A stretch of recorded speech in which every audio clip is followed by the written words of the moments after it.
Fidèles téléspectateurs, bonsoir et bienvenue dans votre émission Les Concernés, une émission que vous avez l'habitude de suivre chaque lundi à 21h30 et le mercredi à 13h. Si vous êtes concerné par rapport à un sujet que nous traitons, alors nous vous recevrons. Aujourd'hui, ce soir, je reçois pour vous l'équipe de Brain Business Consult. J'ai bien prononcé, je n'ai pas massacré. Exactement. Voilà. Alors, cette équipe est dirigée par Monsieur Charles Kasereka, qui est le consultant de cette structure à qui je dis bonsoir. Bonsoir, madame. Comment vous allez? Pas plus que vous. Alors, il est accompagné par Monsieur Paolo Cholé, c'est ça? Je n'ai pas massacré. Et puis, avec Mademoiselle Rachel Kaboueyaya. Bonsoir. Bonsoir. Nous allons parler de l'accompagnement des étudiants par rapport à leurs études à l'étranger. Alors, la structure s'occupe de cet accompagnement.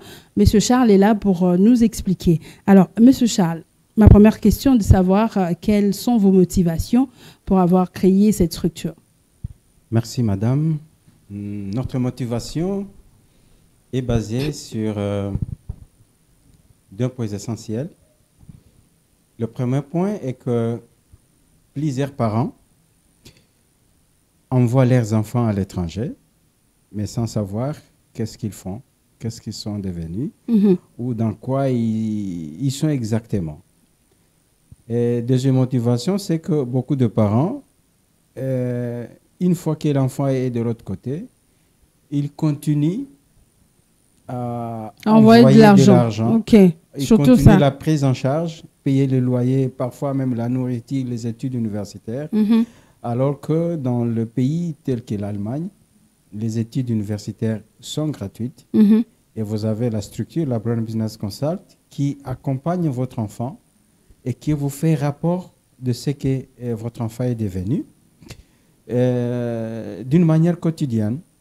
Mais aussi cette collaboration triangulaire entre la Brain Business Consult, les parents et l'étudiant lui-même.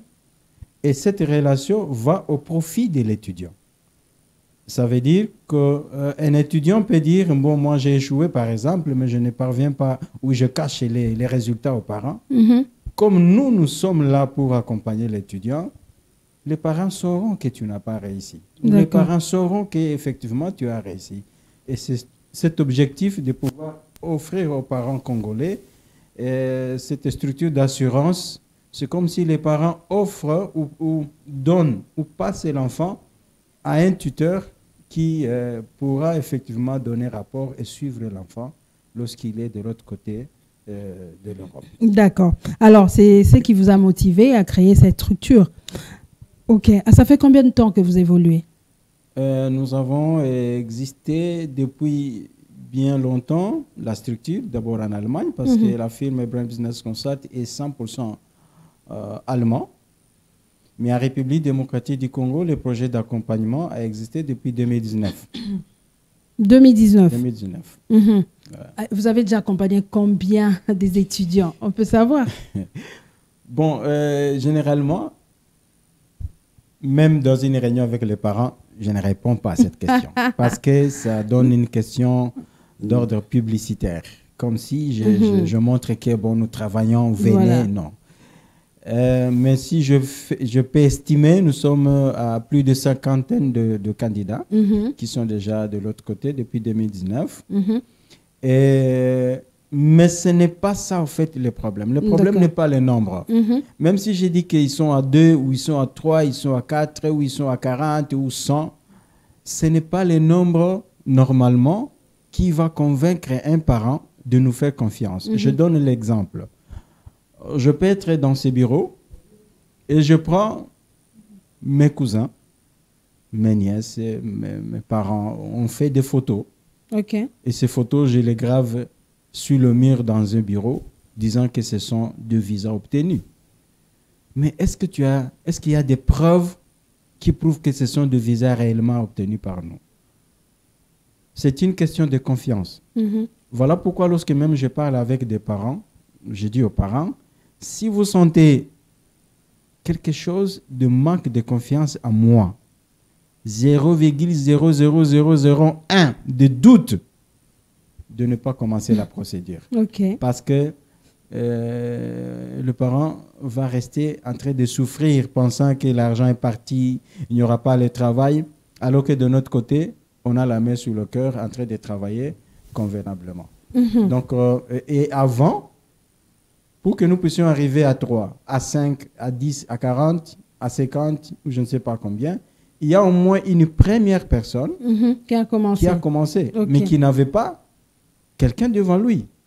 C'est par confiance que ça a commencé. Et je pense que les parents doivent évoluer dans cette optique-là. Alors, par rapport à tout ça, les objectifs poursuivis, c'est quoi?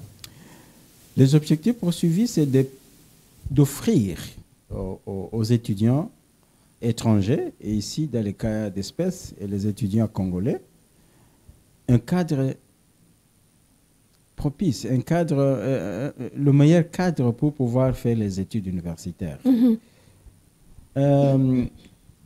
Une fois en Allemagne, je peux dire que l'étudiant n'a aucune raison, en fait, d'échouer. Parce que toutes les conditions sont réunies pour les études. Ok. Il y a parfois les candidats qui disent « nous avons des amis en France ou en Belgique » et qui désiraient aller le voir. Eh bien, nous leur permettons d'aller voir pour faire cette comparaison entre la vie d'un étudiant en Allemagne et la vie d'un étudiant dans d'autres pays. Eh bien, eux-mêmes ont des résultats. Et même reviennent en disant, bon, en tout cas, nous sommes dans les conditions les meilleures pour que nous puissions réussir, avoir de bons résultats. Okay. Au fait, la structure est basée ici ou en Allemagne? La structure est en Allemagne.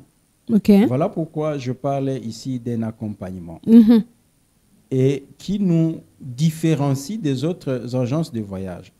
D'abord, appeler la Brown Business Consult une agence de voyage, c'est le massacrer. Parce que nous ne le sommes pas et nous ne le laisserons jamais. D'accord. Les agences de voyage sont ici pleines. Je ne sais pas partout, sur boulevard, partout. Et lorsque un candidat commence la procédure avec l'agence, il, comment je peux dire, il fait tout avec l'agence et le candidat voyage ou l'étudiant, il laisse l'agence ici à Kinshasa et il part dans un vide. Nous, c'est le contraire. Je suis consultant indépendant. Vous commencez ici à Kinshasa avec les enfants. J'accompagne les parents, les enfants, les étudiants.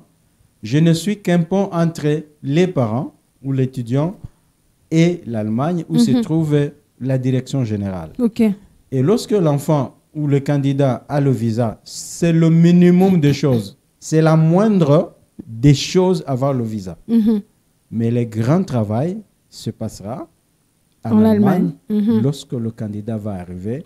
L'accompagnement proprement dit, dans le but d'atteindre les objectifs, ça va commencer de l'autre côté. Si et seulement si, je le précise, si et seulement si le candidat nous écoute. Parce que vous pouvez avoir 10 enfants en tant que parent, vous donnez les mêmes conseils aux enfants, mais il y a toujours un ou deux qui s'opposent ou qui se rebellent.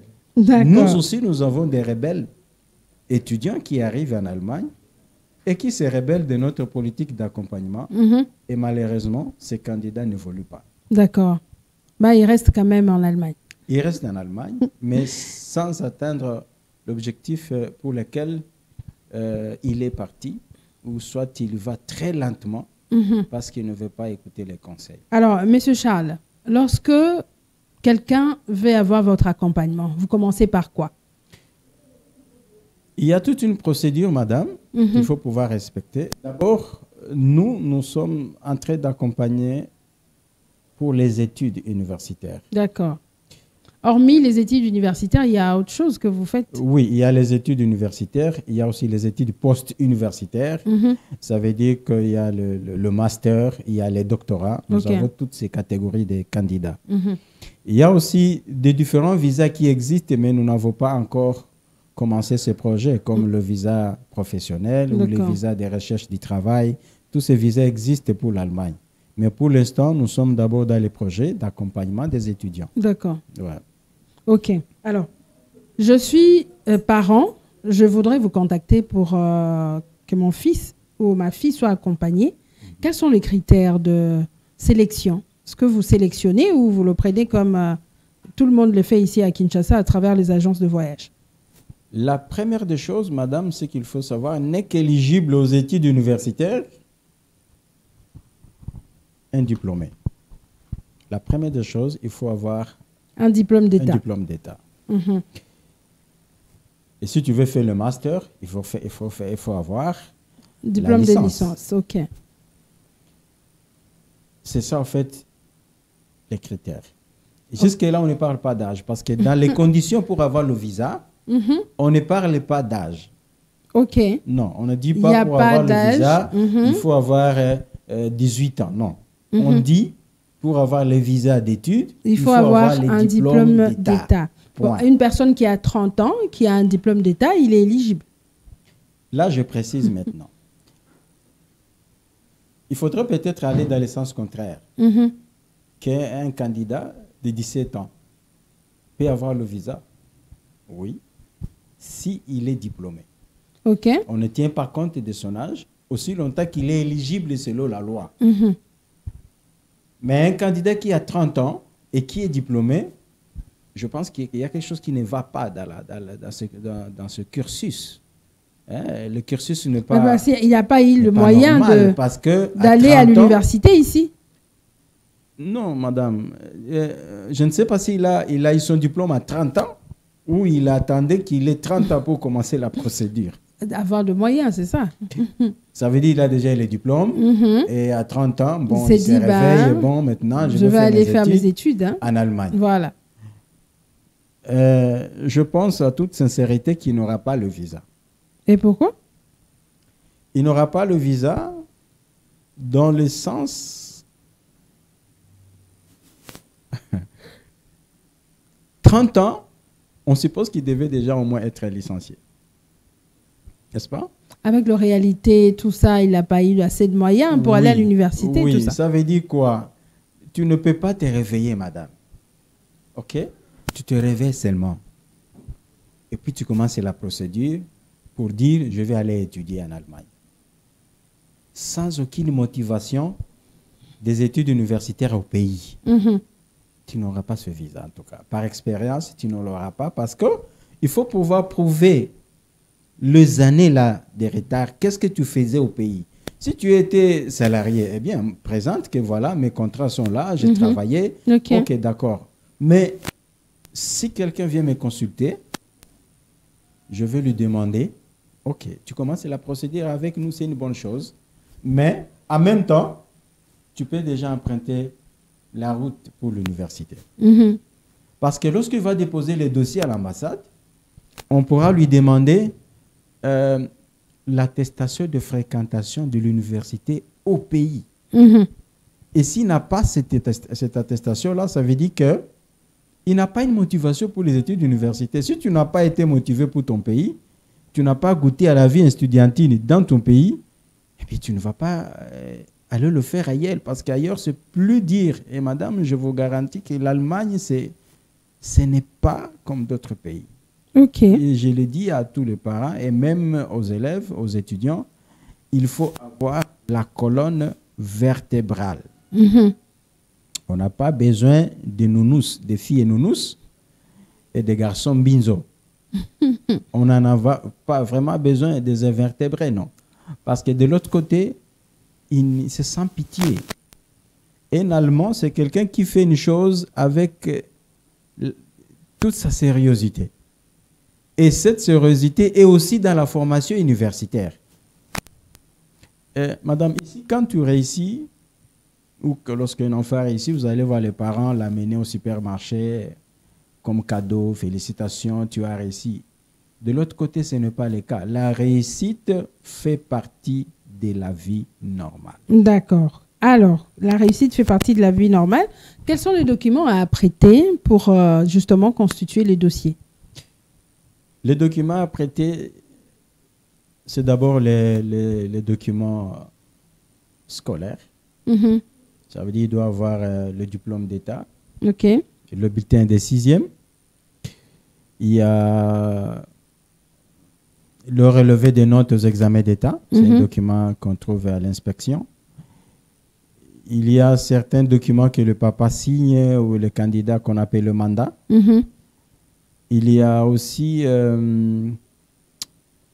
je ne sais pas si vous posez la question pour l'ambassade ou pour la BBC. Non, en fait, quelqu'un qui voudrait constituer un dossier pour être accompagné. Bon, ça, je parle des dossiers qui doivent être envoyés en Allemagne dans le cadre de traitement des dossiers à l'université pour qu'ils puissent avoir l'inscription à l'université. OK, donc je parle plus sur les documents scolaires et le bulletin des 6e. C'est quelqu'un qui fait le master, il doit présenter le relevé de notes de Gen 1 jusqu'à licence avec la preuve le diplôme des licences. Il y a les relevés de notes aux examens d'État et plus le diplôme. Même quelqu'un qui veut faire le master, il présente toujours son diplôme d'État parce que c'est la base. Et il y a ceux qui sautent, ils trichent la 6e année, ils croient que ça passe. Non, il faut présenter le diplôme d'État. D'accord. Ouais. Alors, arriver avec le dossier à l'ambassade, ça prend combien de temps au moins pour le traitement et tout ça? Bon, à l'ambassade est une institution indépendante. Ça veut dire que lorsque vous introduisez les dossiers, vous ne pouvez pas continuer à passer ou commencer à passer à l'ambassade pour aller demander ça se passe comment. La suite, plus vous passez, plus vous demandez un refus. Ça veut dire que vous le mettez sous pression. N'oubliez pas que tu n'es pas les seuls. Il y a les autres candidats et la République démocratique du Congo gère aussi le Congo-Brazza. D'accord. Mais dans un document officiel, sur la liste des documents à présenter à l'ambassade, il est écrit que le traitement des dossiers à l'ambassade peut prendre jusqu'à 3 mois. 3 mois. Ça, c'est dans un document officiel de l'ambassade. Mais ça peut aller au-delà. Ça peut aller au-delà, tout comme ça peut être en décembre. Ça dépend du traitement des dossiers. Voilà. Et lorsqu'un candidat a de bons points aux examens d'État, voilà pourquoi nous demandons à ce que le candidat, quand je passe dans des salles de classe... voilà, parce que je demandais les critères. Un enfant qui a 51% aux examens d'État, est-ce qu'il est éligible? Oui, madame. Dans les conditions pour avoir le visa, on ne dit pas les pourcentages. On il faut bien préciser. On dit il faut être diplômé. Mais parce que tout à l'heure, vous venez de dire le pourcentage aussi pose problème. Maintenant, quelqu'un qui a 80% et quelqu'un qui a 55%, la considération au niveau de la réception des dossiers, tous introduisent leurs dossiers. Tous sont éligibles. Mais c'est au niveau des traitements des dossiers à l'ambassade que les dossiers qui ont le candidat qui a de bons points, c'est lui qui en fait, son dossier sent bon. C'est lui qui a 80%. Le dossier sent bon à l'ambassade. Et l'autre peut faire mal au ventre à l'ambassadeur ou au consul. Tu vois? Alors, lorsque moi, les consultants, j'ai les 2 candidats pareils, c'est au niveau des coachings. D'accord. Celui qui a 55, je lui fais voir qu'il est sur un terrain glissant et qu'il peut avoir un refus à cause de son pourcentage, d'où l'importance d'être fort vraiment lors de l'interview. Qu'il puisse être à mesure de sortir le meilleur de lui-même pour montrer que les 55% peuvent être les aléas de la journée. Par exemple, il a plu ce jour-là, il s'est réveillé, il a des migraines. Il n'a pas vraiment passé les 4 journées de la session en bon état et par conséquent, et il peut arriver maintenant que l'ambassade demande le bulletin de 6e année s'il réalise que le candidat a parfaitement répondu, mais le point des examens d'État ne correspond pas au fait à ce qu'il a répondu. On demande, amène-nous le bulletin pour faire cette corrélation entre le point de l'école et le point des examens. Voilà, d'accord. Voilà, donc c'est un peu ça. Mais quelqu'un qui a de bons points, il part, moi-même, je sais que je lui prépare et c'est rare qu'il ait un refus. Parce que l'Allemagne a aussi besoin de têtes. Vous parlez de la préparation, vous le répétez à tout moment. La préparation, c'est dans quoi? C'est pour répondre à l'interview ou comment? Oui, la préparation, c'est sur tout le plan, madame. Il y a le coaching à l'interview. Il y a certaines questions que vous connaissez déjà. Qu'on sait, il y a ce sont les mêmes questions qui reviennent à tout moment ou comment? 24 questions, c'est tout un protocole de 24 questions. C'est à l'oral ou en écrit? À l'oral. OK. Mais il y a un projet qu'on appelle le filles au père, les nounous, ou garçons au père. C'est aussi un projet. Mais là, pour avoir le visa pour les filles au père et pour aller garder un enfant dans une famille allemande, là, vous passez les tests allemands, les tests d'expression orale et l'expression écrite de la langue allemande. Si vous échouez à la langue, même si vous êtes, la famille vous attend, vous n'allez pas passer. Mais comment tu vas communiquer avec l'enfant? Mais pour le cas des étudiants, il n'y a pas ces critères-là. Vous passez votre interview en français, mais il faut réussir à toutes les questions. À toutes les questions ou vous pouvez choisir 2 questions Madame, une question, vous. Nous préparons dans le but de réussir. Qu'il y ait un coup, une flamme. Tu quittes l'interview lorsque tu passes, lorsque l'ambassade te contacte pour venir retirer ton passeport, que ce soit avec le visa. C'est ça notre objectif. D'accord. Et la préparation aussi, ça c'est au niveau des coachings. Ça veut dire qu'à telle question, on peut répondre comme ça, on peut répondre comme ça. La préparation, ça prend à peu près combien de temps?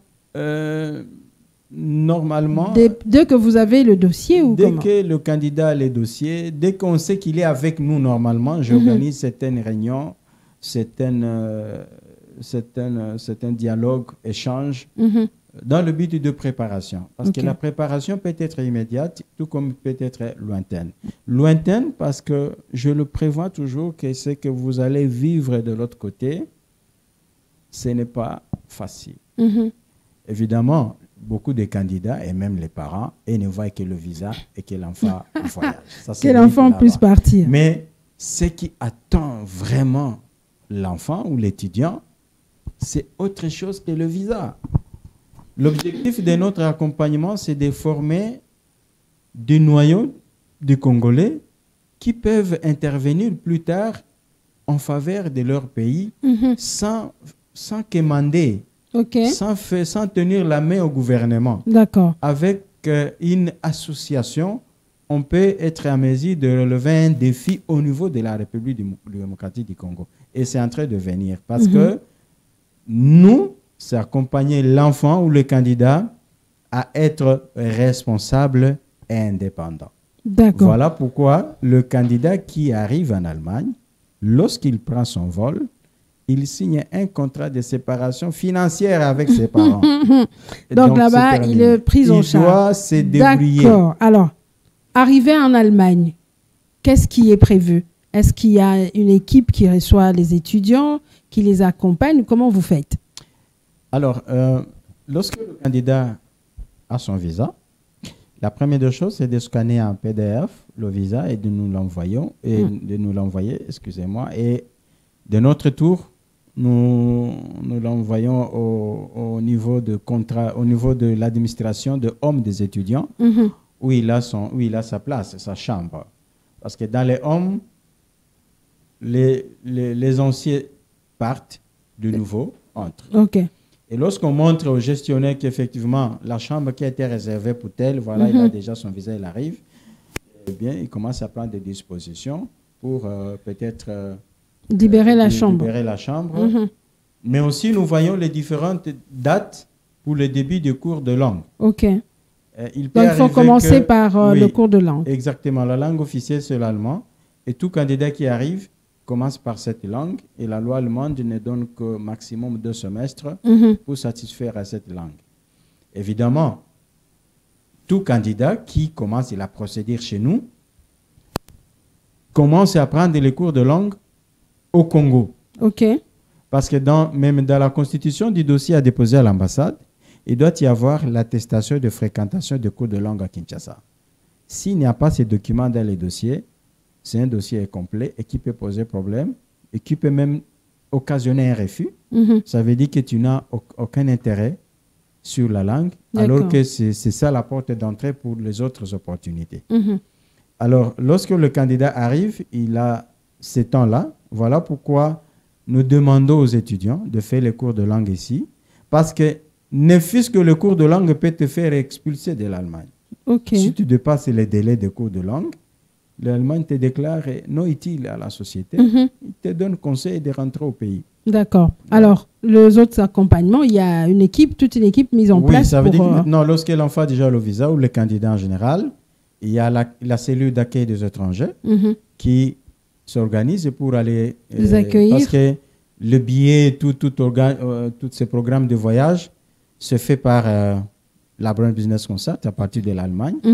C'est la société qui t'envoie, tu payes juste le billet, il t'envoie le billet à partir de là, parce qu'il doit montrer aussi le billet au propriétaire de ce homme. Okay. Et voilà, il a déjà le billet, il est en train de venir. Il peut arriver que la chambre n'est pas encore peut-être libérée et que le candidat est en route. Eh bien, il y a toujours, on est en train de prendre une maison de passage pour que tout candidat qui arrive avant qu'il n'ait sa chambre. Donc, on peut dire que l'accompagnement est assuré pour tout étudiant qui a déjà son visa. Bien sûr, même avant le visa, l'accompagnement est assuré à partir d'ici à Kinshasa. Alors, vous êtes accompagné par 2 étudiants, je suppose. Oui. Il y a M. Paolo et Mme Rachel. Monsieur Paolo, est-ce que vous pouvez prendre votre micro? Alors, vous êtes déjà à quel niveau? Comment est-ce que vous avez connu Brain Consult? Bon, moi, j'ai connu la Brain notamment à travers mon cousin, parce que lui, il est déjà de l'autre côté, donc j'ai décidé sur le même programme. Ok. Vous êtes à quel niveau? Vous attendez l'interview ou comment? Bon, je suis au niveau de dépôt de dossier, donc après ça, je serai rappelé pour l'instant. Donc, vous le faites totalement confiance. Pourquoi? Bon, parce que déjà, il y a de preuves, quoi. Vous avez vu de preuves? Oui, j'ai mon cousin qui est déjà là-bas. Nous avons l'habitude d'échanger tout le temps et... D'accord. Et Madame Rachel nous vient de Goma. Oui. Vous êtes aussi jusqu'à Goma, Monsieur Charles. Comment est-ce que vous avez connu ça? Monsieur Charles était venu à notre école, l'Institut Mwanga, pour nous expliquer comment est-ce que la procédure se passe. Et bon, j'ai été tentée aussi. J'ai dit pourquoi pas essayer. Alors, maintenant, ici à Kinshasa, vous avez de la famille ou c'est la structure qui vous a accueilli? Non, j'ai de la famille ici. Ah, d'accord. Oui, je suis avec ma tante. Ah, vous êtes chez votre tante. Alors, pour ces étudiants-là de l'intérieur qui n'ont pas de la famille ici, qu'est-ce que vous faites? Bon, je précise que nous sommes à Lubumbashi. Nous avons des candidats à Lubumbashi, à Bukavu et à Goma. Pour tout candidat qui arrive de l'intérieur, en fait, le dépôt du dossier à l'ambassade est individuel. Donc, il faut un dépôt physique. Physique, okay. Donc on ne peut pas déléguer quelqu'un. Voilà pourquoi lorsqu'on parle avec ces personnes-là et qui ne sont pas de Kinshasa, nous leur demandons déjà dorénavant qu'un parent qui entre dans la procédure doit prendre des dispositions qu'un jour J, l'enfant pourra se présenter à Kinshasa. D'accord. Et nous n'avons pas de maison de passage pour le logement. Donc, il faut prendre des dispositions, soit des amis, soit des familles. Ou de la connaissance. Jusque-là, ça se passe bien. D'accord. Ceux qui ont le visa, ceux qui le veulent, rentrent dans leur province. Parce que Lubumbashi a l'aéroport international, Goma c'est international. D'accord, vous pouvez voyager à partir de là. À partir de là, ils ont le visa, ils rentrent et à partir de là, ils prennent. D'accord. Alors, Monsieur Kasereka, c'est vrai qu'il y a les élèves qui sont en train de faire déjà la dissertation. Quel est le message que vous leur lancez aujourd'hui? Ici, je veux m'adresser aux parents sérieux. Aux parents sérieux, parce qu'un parent sérieux ne peut que donner des choses sérieuses aussi à son enfant. D'accord. L'Allemagne ouvre la porte et ses mains et ses frontières pour vous à travers la Brown Business Consult. C'est sûr qu'à ce stade, vous vous posez la question de savoir, bon, qu'est-ce que vous allez faire de votre enfant? Maintenant, il va terminer. Eh bien, nous venons vous proposer cet accompagnement, cette sortie officielle du pays et l'entrée officielle en Allemagne pour un accompagnement. Rassurez-vous que vous nous confiez votre enfant, c'est comme si vous le confiez à un autre parent, un autre parent qui a les devoirs de vous aider et qui veille vraiment sur votre... Est-ce qu'on peut avoir le contact? Comment vous contactez? Quel est le numéro de téléphone pour ceux-là qui veulent bien sûr vous confier leurs enfants? J'espère que chacun, là où il est en train de me suivre, peut déjà prendre son stylo. Vous pouvez me joindre au 085 062 69 48. OK. C'est après cela dont vous appelez. Je peux vous dire, j'ai un bureau de réception protocolaire sur le site universitaire au campus. Et là, on peut se voir au bureau pour pouvoir échanger de toute la procédure de A à Z. D'accord. Ou soit vous appelez au numéro qui est affiché au bas de votre petit écran. Et puis, on va contacter M. Charles Kasereka pour d'autres renseignements et tout ça. Alors, M. Charles, nous sommes arrivés à la fin de cette émission. Merci. Merci d'être passé. Bah oui, la télé, c'est le temps. Okay. Merci à vous, Paolo. Merci. Je vois que ce sont des candidats qui vont déjà aller en Allemagne. Je vois déjà, tu as déjà pris le bonjour en Allemagne, en allemand. Et Madame Rachel, merci beaucoup d'être passée. Je vous souhaite plein succès. En Allemagne, là, vous ne m'oubliez pas, même un savon, vous m'envoyez. Je voulais dire ici, sans pour autant abuser de votre temps, que bon, c'est la promotion qui est proche de la fin de la procédure, parce qu'ils ont déjà des rendez-vous à l'ambassade pour le dépôt du dossier. Mais il y a déjà une autre promotion de l'année 2023. À part les parents qui vont encore venir, mais il y a déjà des écoles comme Malula, Bonsomi, Notre-Dame du Congo, il y a Massamba, il y a Moamba, il y a des écoles. Je crois que demain, je vais passer dans son école pour pouvoir proposer aussi aux finalistes cette opportunité de pouvoir aller étudier en Allemagne. Où les études universitaires sont gratuites. Voilà. Même pour nous, les étrangers. C'est zéro dépense. D'accord. Fidèles téléspectateurs, j'ai reçu pour vous l'équipe de Brain Business Consult qui est chapeautée par M. Charles Kasereka, qui est consultant dans cette structure. Alors, il faut retenir que les études en Allemagne, c'est gratuit. Vous voulez que votre enfant se retrouve en Allemagne sans toutefois être appelé à tout moment. Papa, koto basengi syllabus. Et voilà, il y a une solution. Appelez à ce numéro qu'il a donné. Brain Business Consult est là pour accompagner vos enfants, que ce soit ici à Kinshasa et en Allemagne, avec une assurance totale. On le dit comme ça. Et puis, nous sommes arrivés à la fin de cette émission. Merci à mon équipe technique. Merci à Rigen Bala qui était au four et au moulin. On se retrouve très prochainement à travers un autre numéro. Si vous voulez avoir de plus amples explications, appelez-nous. Et nous allons contacter M. Charles Kasereka. Bye bye.